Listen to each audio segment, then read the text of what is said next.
l'Écosse sans avoir entendu parler de ces symboles? Ce n'est pas possible. Son drapeau, le chardon et l'hymne The Flower of Scotland font partie intégrante de sa culture. D'abord, son drapeau national symbolise la victoire des Pictes et des Scots contre les Angles en 832. Il est appelé communément la croix de Saint-André, en référence à l'apparition de Saint-André lors de la bataille. Depuis l'acte d'union de 1707, la croix de Saint-André a été intégrée au drapeau du Royaume-Uni. Ensuite, le chardon est un emblème de l'Écosse. On le retrouve aussi bien dans le sport, l'équipe nationale de rugby est surnommée les 15 chardons, que sur les logos de produits écossais. Mais pourquoi une telle popularité? Une légende raconte qu'en 1010, les Vikings voulurent attaquer les Écossais. Pour être discrets, ils enlevèrent leurs chaussures et marchèrent dans un champ de chardon. Leurs cris de douleur alertèrent les Écossais qui remportèrent la victoire. Enfin, The Flower of Scotland, composée par Roy Williamson en 1960, est une chanson patriotique faisant référence à la bataille de Bannockburn en 1314 contre les troupes anglaises. Elle s'est popularisée quand des supporters écossais, lors d'un tournoi, refusant d'acclamer l'hymne national du Royaume-Uni, la chantèrent. Mais la culture de l'Écosse repose aussi sur des fêtes nationales. La Burns Night est célébrée tous les 25 janvier depuis 200 ans. Elle rend hommage au célèbre poète Robert Burns qui a légué un riche patrimoine à la nation écossaise. Les familles partagent un repas au son de la cornemuse, puis on prononce un discours en hommage au grand poète intitulé « Le souvenir inoubliable ». Le reste de la soirée se déroule autour de récitations de poèmes de Burns. Ensuite, de mai à septembre, se déroulent les Jeux des Highlands dans tous les villages et toutes les villes du pays. S'y mêlent sport, culture et divertissement. Des compétitions de lancer de poids, de marteau et de tir à la corde sont organisées. C'est après avoir assisté à une démonstration en 1889 que Pierre Coubertin a introduit ces disciplines aux Jeux olympiques. De plus, les danses écossaises occupent une place importante. Passons aux causes historiques et politiques. Les conflits entre l'Écosse et l'Angleterre commencèrent dès le IIe siècle. En 120, les Romains érigèrent le mur d'Adrien, qui marque la frontière nord de l'actuelle Angleterre. Entre le IXe et le Xe siècle, face aux Vikings qui tentent d'envahir l'Écosse, le fondateur de la monarchie écossaise, prénommé Kenneth Ier, rassemble les Pictes et les Scots afin de contrer l'envahisseur. Ensuite, c'est pendant le Moyen-Âge qu'éclatent des guerres entre le Royaume d'Écosse et le Royaume d'Angleterre. Elles s'inscrivent dans un contexte de jeu de pouvoir. Le trône d'Écosse n'ayant plus d'héritier, 13 hommes se disputent le trône. On fait donc appel à Édouard Ier, roi d'Angleterre, qui nomme Jean Balliol comme roi, mais qui en profite pour mettre à son emprise sur l'Écosse et l'envahir en 1296. Des révoltes écossaises éclatent et William Wallace, à la tête de celle-ci, est nommé gardien d'Écosse. Cependant, en 1298, il doit se soumettre. Finalement, c'est Robert Bruce, un des anciens prétendants au trône, qui va vaincre l'armée anglaise lors de la bataille de Bannockburn en 1314. Cette victoire assure pendant un temps l'indépendance du pays. En 1328, le traité d'Édimbourg-Northampton, signé par Robert Ier et Édouard II, assure la paix et reconnaît l'Écosse comme une nation indépendante.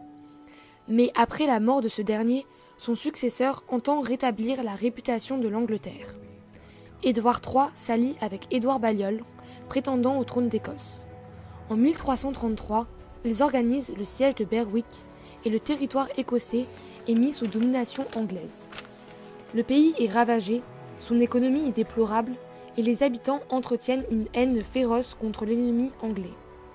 Pour mettre fin au combat entre les deux États, Jacques IV d'Écosse et Henri VII d'Angleterre signent le traité de paix perpétuel en 1502. Le roi d'Angleterre offre sa fille en mariage au roi d'Écosse. Les deux couronnes sont réunies en 1603 et en 1707, la signature de l'acte d'union donne naissance au royaume de Grande-Bretagne.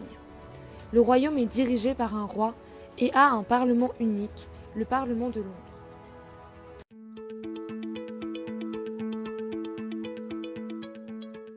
Après l'acte d'union de 1707, l'Écosse conserve tout de même son système bancaire, judiciaire et éducatif. Cependant, les Écossais sont contestataires, ils sont convaincus d'avoir une culture unique et s'unissent au sein d'un mouvement indépendantiste. Alors que certains veulent un transfert des pouvoirs, D'autres désirent former un État propre et indépendant. C'est en 1853 qu'ont lieu les premières revendications pour un parlement écossais, ce qui aboutit en 1913 à la présentation d'un projet de loi au Parlement du Royaume-Uni sur l'autonomie de l'Écosse. 8 ans plus tard est créée la Ligue écossaise qui réclame l'indépendance de l'Écosse. Ces nationalistes vont s'allier avec le Parti écossais, organisation autonomiste fondée en 1932 par d'anciens conservateurs. Les deux mouvements fusionnent en 1934 pour former le Scottish National Party, le SNP. Dans leur début, ils réclament une simple autonomie, mais très vite, ils désirent fonder un État souverain, libre de toute tutelle du pouvoir central. Le SNP, qui était marginal jusque dans les années 60, s'affirme sur la scène nationale grâce à ses victoires électorales.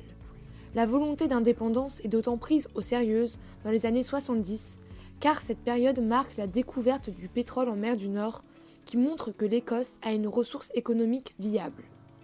Mais les nouvelles élections de 1979 marquent l'arrivée au pouvoir de Margaret Thatcher, à la tête d'un gouvernement anglais conservateur.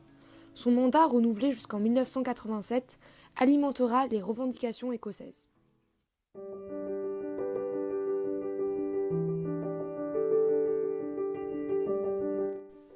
En effet, la première ministre, face aux problèmes économiques du Royaume-Uni, aggravés par le choc pétrolier de 1973, qui place le monde entier dans une crise, met en place une politique de lutte contre l'inflation et de libre marché.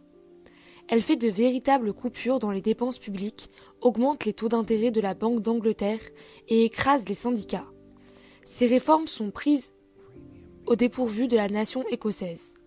En effet, l'Écosse compte de nombreux emplois dans le secteur public et Margaret Thatcher décide de restreindre les compétences de l'État, donc de diminuer les emplois dans ce domaine. Ensuite, les aides régionales dont bénéficiaient les entreprises écossaises ne sont plus versées et entraînent la disparition d'une multitude de groupes. Le gouvernement thatcherien prône un système économique post-industriel. Or, l'économie écossaise repose depuis des décennies sur l'industrie, notamment la sidérurgie ou la construction navale. Enfin, les entreprises écossaises sont rachetées par des groupes étrangers, ce qui diminue le capital détenu par les entreprises écossaises, qui passe de 4 672 millions de livres en 1985 contre 2 270 millions de livres en 1987. De plus, 140 des plus grandes entreprises écossaises passent sous contrôle extérieur entre 1979 et 1986. Dernièrement, alors qu'au Royaume-Uni les revenus financiers augmentent, les conditions de vie se détériorent en Écosse. En 1989, un sondage de The Scotsman indique que la moitié des Écossais pensent que l'union avec l'Angleterre les défavorise économiquement. Ainsi, face à un gouvernement britannique qui ne prend pas en compte les intérêts de l'Écosse, l'indépendantisme écossais prend son envol dans les années 1980.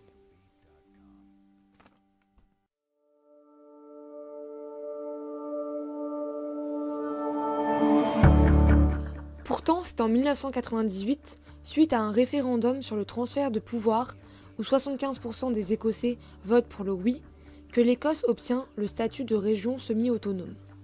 En 1999, le Parlement régional d'Édimbourg voit le jour.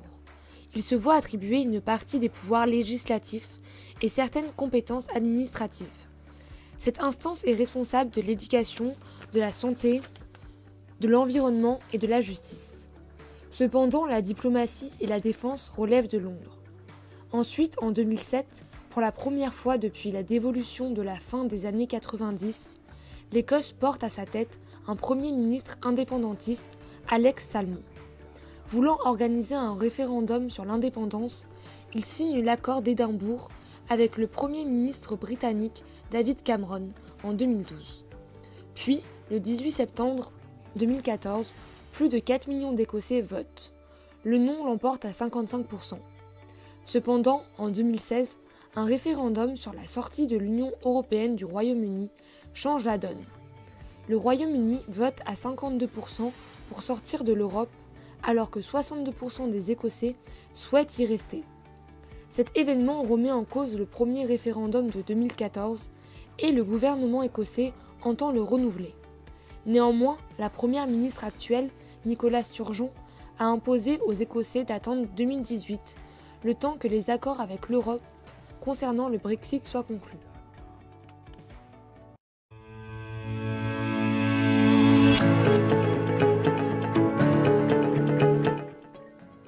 Anciennement industrielle, l'économie de l'Écosse a dû se reconvertir et s'articule aujourd'hui autour du secteur tertiaire qui représente 3/4 du PIB et des entreprises technologiques spécialisées dans les domaines de la défense et de l'information. Sa prospérité repose aussi sur son système financier, son éducation et son transport. De plus, ses exportations de pétrole, de gaz, de whisky et de saumon déterminent la santé de sa balance commerciale. Avant d'aborder les piliers économiques du pays, il se doit de le situer dans son ensemble. L'Écosse est un pays de 5,3 millions d'habitants, dont 24% travaillent dans le secteur public. Avec un PIB par habitant de 39 642 $, il est un des États les plus riches d'Europe devant l'Angleterre et la France. En outre, 6,4% de sa population active est au chômage. En comparaison, le taux de chômage est de 11,5% dans la zone euro. Ceci s'explique par son système éducatif de pointe. 52,8% des 30 à 34 ans ont un niveau d'études supérieur de premier et deuxième cycle, et 12,4% des 15-24 ans sont sans emploi, contre 13,3% au Royaume-Uni et 16,1% en Irlande. Dernièrement, son taux de croissance est de 1,6%. Cependant, à l'échelle mondiale, l'Écosse a une démographie des plus mauvaises. En effet, sa population est 10 fois inférieure à celle du Royaume-Uni, et cela n'est pas près de s'arranger, car son taux de fécondité est faible, avec 1,75 contre 2,01 en France. De plus, les Écossais ont une espérance de vie de 2 ans de moins en moyenne que ses voisins européens. En outre, sa dette est estimée à 85% du PIB et son déficit à 15,1 milliards d'euros. Celui du Royaume-Uni était de 143,4 milliards d'euros en 2013. Ces indicateurs sont majoritairement favorables, mais avant de se positionner, nous devons aborder les piliers de l'économie écossaise avec leurs avantages et leurs inconvénients. D'abord, le pétrole et le gaz de la mer du Nord est une des ressources majeures. 6% de la population active travaille dans ce secteur et il représenterait en cas d'indépendance 16% du PIB. Or, les gisements pétroliers disparaissent au cours du temps et d'ici 40 ans, l'État écossais ne pourra plus reposer sur cette ressource. D'ores et déjà, alors que les revenus de cette exploitation s'élevaient à 12 456 millions de livres en 2008, ils sont aujourd'hui de 6 632 millions de livres. Néanmoins, l'Écosse a un potentiel dans les énergies renouvelables, notamment dans la production éolienne. Ensuite, les services financiers représentent 8% de l'économie. Or, les actifs détenus par les banques écossaises représentent 12 fois la richesse créée dans la région en une année. Cela signifie qu'en cas de crise financière, l'État écossais ne serait pas capable de verser suffisamment de liquidités pour renflouer les banques. C'est pourquoi qu'en cas d'indépendance, la Royal Bank of Scotland se délocaliserait en Angleterre. De plus, il est fortement probable que les autorités monétaires refusent une union monétaire entre l'Écosse et l'Angleterre autour de la livre sterling. Pour pallier cette menace, l'Écosse a envisagé des solutions comme créer sa propre monnaie ou adopter l'euro. Enfin, l'industrie agroalimentaire est une ressource majeure. Elle tourne majoritairement autour de la production de saumon, de whisky et de viande bovine. En effet, sur les 75% du territoire qui sert à l'agriculture, la majorité est pour la production d'orge ou pour l'élevage. De plus, l'Écosse est le premier producteur européen de saumon et les pêcheurs écossais fournissent 70% du poisson britannique. En moyenne, les distilleries produisent 240 bouteilles de whisky par minute. C'est ces denrées alimentaires et la vente de pétrole qui régulent la balance commerciale du pays. En effet, le pays exporte 90% de sa production de whisky et le scotch représente 1/5 de ses exportations. Néanmoins, au niveau commercial, il y a une véritable interdépendance entre le Royaume-Uni et l'Écosse. D'abord, les eaux écossaises abritent 98,8% des ressources en hydrocarbures du Royaume-Uni. Ensuite, 65% des exportations écossaises sont dirigées vers le Royaume-Uni, à qui elle achète pour 78 milliards d'euros. Ceci creuse son déficit extérieur car elle importe plus qu'elle n'exporte. Ainsi, l'Écosse est un pays riche mais interdépendant du Royaume-Uni. Malgré des indicateurs positifs, sa situation monétaire et son déficit sont à prendre en compte dans un projet d'indépendance.